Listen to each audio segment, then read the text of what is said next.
গো, আজকে কি বানাচ্ছ আবার? প্রত্যেক দিন আটা ময়দা লুচি বানাচ্ছ নাকি আজকে? হ্যাঁ, কটুরি চাট। কটৌরি চাট। ও সেইটা না, অনেকদিন আগে খাইয়েছিলে। বাহ, বেশ, প্রত্যেক দিন রাত্রেই নতুন নতুন খাওয়াচ্ছ। বাহ, ভগবান তোমার এই সুমতি বজায় রাখুক।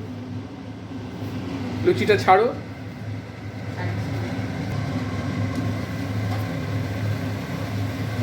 টকবক টকবক করে লুচি ফুটছে, আজকে হবে কটৌরি চাট।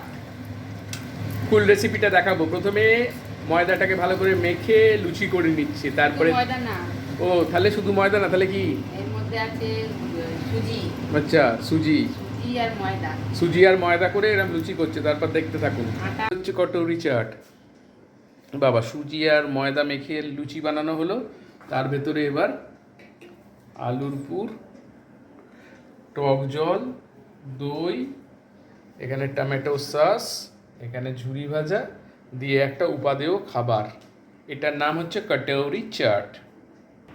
এইবার টক জল চলে যাচ্ছে, এই যে টক জল গুলছে, প্রত্যেকটায় টক জল দিচ্ছে। এত অপূর্ব খেতে হয় বন্ধুরা, আপনাদের কি বলবো। মানে রাতে একঘেয়ে রোজ রুটি ভাত ভালো লাগে না, মাঝে মাঝে তাই বউ ঘুরিয়ে ফিরিয়ে করে। টক জল চলে গেল, প্রথমে আলুর পুরটা গেল, এবার একটু চাট মশলা দিচ্ছে, এই যে চাট মশলা। এবার একটু চাট মশলা দিয়ে দিলে প্রত্যেকটায় ইন্ডিভিজুয়ালি। এবার টক দই চলে যাচ্ছে, টক দই ফেটিয়ে রেখেছে, প্রত্যেকটায় টক দই চলে যাচ্ছে। এই যে প্রত্যেকটায় টক দই দেওয়া হয়ে গেল। টমেটো সস দিয়ে দিচ্ছে, মানে খুব স্পাইসি হবে খেতে। এই যে প্রত্যেকটায় টমেটো সস দেওয়া হয়ে গেল। এবার এখানে রাখা ঝুরি ভাজা দেওয়া হচ্ছে, সেদ্ধ ছোলাও দেওয়া হবে। প্রত্যেকটায় ঝুরি ভাজা চলে যাচ্ছে, সবকটায় ঝুরি ভাজা দেওয়া হয়ে গেল। কি সুন্দর লাগছে দেখুন, দেখুন কি সুন্দর দেখতে হয়ে গেল। এটা নিচে মাকে দিয়ে আসি।